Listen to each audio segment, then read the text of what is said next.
Raviteja accident అని తెలియగానే వెంటనే హాస్పిటల్‌కి హుటాహుటిన బయలుదేరి వెళ్లారట మన డిప్యూటీ సీఎం పవన్ కళ్యాణ్.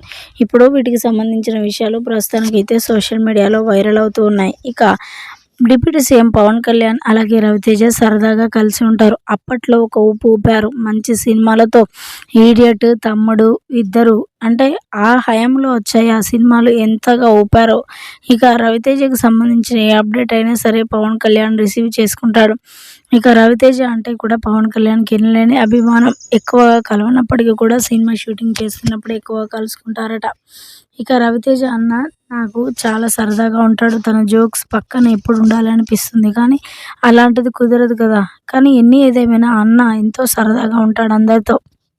ఇక రవితేజను అలాంటి సిట్యుయేషన్‌లో చూసి మరి పవన్ కళ్యాణ్ కూడా గుండె నీరైపోయినట్లుగా తెలుస్తుంది. తీవ్రంగా షూటింగ్‌లో గాయాలు తగిలాయని తెలియగానే యశోద హాస్పిటల్‌లో జాయిన్ చేశారని తెలియగానే వెంటనే మరి రవితేజను చూడ్డానికి పవన్ కళ్యాణ్ వెళ్ళినట్లుగా తెలుస్తోంది. వెళ్ళగానే అలాంటి సిట్యుయేషన్‌లో రవితేజను చూస్తానని నేను ఎప్పుడూ ఎక్స్‌పెక్ట్ చేయలేదు. అలా ఉంటాడనుకోలేదు.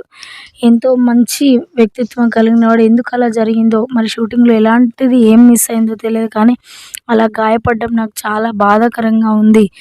ఏదేమైనా మరి రవితేజ త్వరగా కోలుకోవాలని మనస్ఫూర్తిగా కోరుకుంటున్నానంటూ కూడా మాట్లాడుకొచ్చారు పవర్ స్టార్ పవన్ కళ్యాణ్.